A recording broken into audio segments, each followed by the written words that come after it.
So, are you the kind of person who finds it easy to make new friends? Or are you the type that prefers to meet and chat with people online? Well, either way, your skills are going to become very handy when it comes to creating an email nurture sequence. You want an email nurture sequence to entice new subscribers to becoming paying customers. And in business, it's critical to always follow up on things.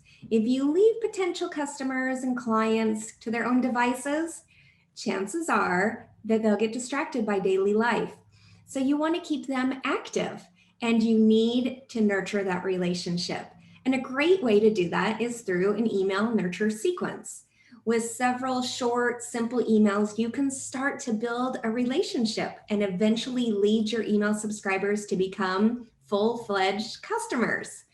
So, what is a nurture sequence? Well, simply put, an email nurture sequence is several automated emails that are sent out to subscribers at preset intervals. So, a nurture sequence could set the tone for all future interactions that you have with that potential customer. And by speaking about their underlying problems, you provide potential solutions and quick wins while creating that personal connection with them. And you can transfer a curious subscriber into someone who becomes a paying customer. So, why should you be spending your time nurturing all of these new email subscribers? Well, because that email list should be a crucial part of your small business digital marketing strategy. So, as a digital marketer, I see a lot of clients that instead of focusing on building an email list, they really focus on social media. And I always say, thank goodness for social media. It offers an incredible opportunity for us as small business owners to extend our reach and connect with potential and existing customers. And we can create marketing campaigns that often far outreach our limited budgets. And that said, social media services aren't your best friend. Did you hear me right? They're not. They are good friends. You know, your social media services, they're good friends, but they're not your best friend. It is an incredible resource to have thousands upon thousands of followers on, say, Facebook or Instagram. But at any time, those followers can be snatched away. I learned this lesson the hard way a few weeks ago when thousands of my posts over the past year disappeared from Facebook, from my Facebook page, gone, poof, vanished. And I panicked, I reached out, I could get nowhere.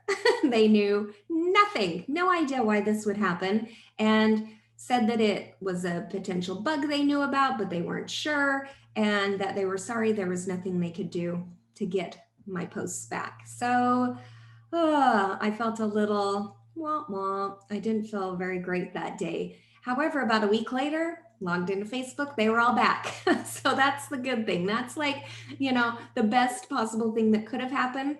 But unfortunately, I've seen with, doing this for 20 years, I've seen with a lot of clients where they've gotten completely locked out of their account and couldn't get back in. I've seen accounts completely shut down and could never get it back, had to start completely over. So, in other words, your social media followers aren't your property. But you know what you are in control of and what you do own is your email list. And that's why I consider my email list to be one of the most valuable assets I have in my company and for connecting with my clients and prospects. And, I don't have to go through a filter of Facebook or Twitter to reach them. If I want to send a message out, I can send an email whenever I want to. See, your email list, best friend. That's your best friend. And every small business should be working tirelessly to add new subscribers to your email list. It's one of the areas that I spend so much time on for my own business and for all my clients. And that's why I have an email list with tens of thousands of people on it, because I'm constantly getting new leads, constantly. Every day I get hundreds more. But how do you entice people into handing over their email address in the first place? Well, it all starts with a lead magnet, to entice people into signing up for your email list. You really need to offer them something valuable. I mean, after all, why would they give you their email address in exchange for nothing? You see a lot of times on websites where they'll say, like, sign up for my newsletter. that's not enough. People are like, no, I don't want another newsletter. They want something valuable, something that's going to give them a quick win, something that's going to help them, so it really needs to entice them to become a subscriber to your email list. And then by doing so, you get their name and their email address and permission to send them marketing emails. And that secondary purpose of a lead magnet is to funnel those new prospects into your product offerings. For example, if you offer a freebie about redesigning your website, you want that freebie to be something super valuable that gives them a quick win. Then you'll funnel them into your nurture sequence where they have more time to get to know, like, and trust you. And eventually the email sequence will lead them into your website building services. So in this way, the lead magnet pulls double duty. But let's move on to what happens immediately after someone subscribes to your list. So the first thing that happens is they'll sign up to get your lead magnet and they'll get added to your email list, and then they'll receive that welcome email. So that first email that you send to them, it needs to accomplish, I'd say, 3 things. So first off, it needs to give them the link to that freebie that they requested once again. It also needs to, be very warm and welcoming and personally introduces you to them. But you also, most importantly, want it to give them value and a quick win. So you might be thinking to yourself, well, that's great and all, but what's in it for me? Don't worry if that first email doesn't convert them, because most times it won't. But after all, this is the beginning of your relationship with them. And that's what's in it for you. Building a solid relationship with that prospect.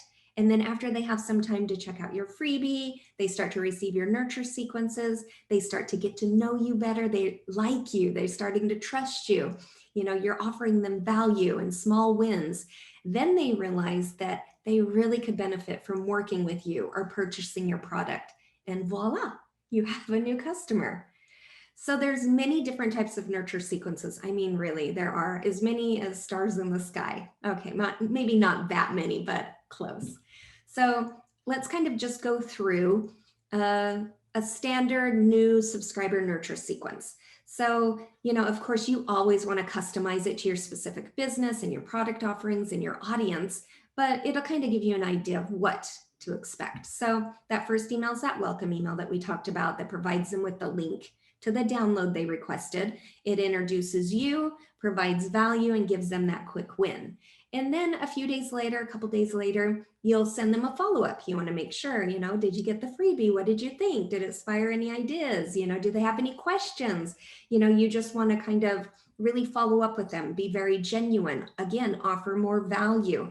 And if you can work a little quick win in there to kind of keep moving them forward, do that.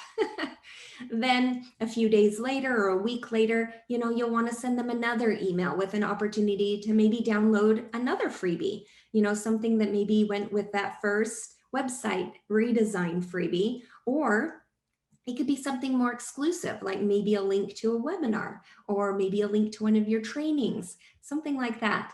And then maybe another week later, you want to send them another email. Again, more value, really giving them time to know you. And, you want to really engage with them. You want to provide value, because if not, people will unsubscribe. They'll get that free download. Then you'll send the second, third email, they'll unsubscribe. And that's not what you want. You really want to really nurture them. So it might be a good idea to kind of sprinkle in maybe a testimonial, maybe answer some frequently asked questions that you get asked from clients who are also on that same journey. And then maybe a week later, you can start to stealthily sell within your emails. So again, you still want to be providing value to them, but you can start to kind of stealthily sell. You want your prospect to become a customer. That's the whole point of this marketing, but you don't want to be super salesy or super in their face. There's a lot of great ways to ask for a sale or to be salesy without actually being salesy. You don't want to be like in their face. And then, so what happens next? I mean, this is only an example of a really short nurture sequence, and I've created, oh my gosh, hundreds, thousands of them over the years. And I've seen them as short as like this, 5 emails, And I've seen them as long as 365 every single day for an entire year email sequence. And you would think like that might be too much, but no, I've seen it time and time again where that is super successful. So you kind of have to gauge your audience and you have to know what you can offer them, So that can help decide how long you want the nurture sequence to be and how often your audience should be hearing from you. So, one of the biggest mistakes that I see small business owners making when sending out marketing emails is that they don't get their call to action in fast enough. You'll see it like way down at the bottom of the email, or sometimes you're looking, going, what am I supposed to do? And there really isn't one. So, your call to action is your way of telling the reader or the listener, what action do you want them to take? So that's like click here, sign up today. Those are the ones that you see very often. And regardless of your emails, I recommend sprinkling a few in throughout. Some of them you want to be very explicit, some kind of implied. So for example, you should always have one above the fold. Maybe in the first paragraph, maybe within the first sentence. You want to grab them quick. You want to hook them and pull them in. So I'll drop a couple of examples of different types of calls to action in the blog post that I'll link to, so you can check it out. And like I said, some of the calls to action can be a little bit more subtle. For example, rather than flat out asking the reader, do this, click here, rah, rah, rah, you can kind of embed it inside of what you're already saying. So you can check that out.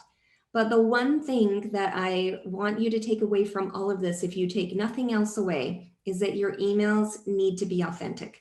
So there are many schools of thought about the originality of your subscriber nurture sequence. And some people believe that you can simply use a template and fill in the blanks, kind of like you're paying Mad Libs. And to be honest, for a lot of people, that's been a very successful strategy. But personally, I think customers can spot form letters and templates from a mile away. I do. So when you send something out to a new subscriber or a prospect or a client, you want it to be really specific to them. If not, then it can come off as inauthentic and artificial. And you really want to pack every message that you send out to your email list with feeling and emotion.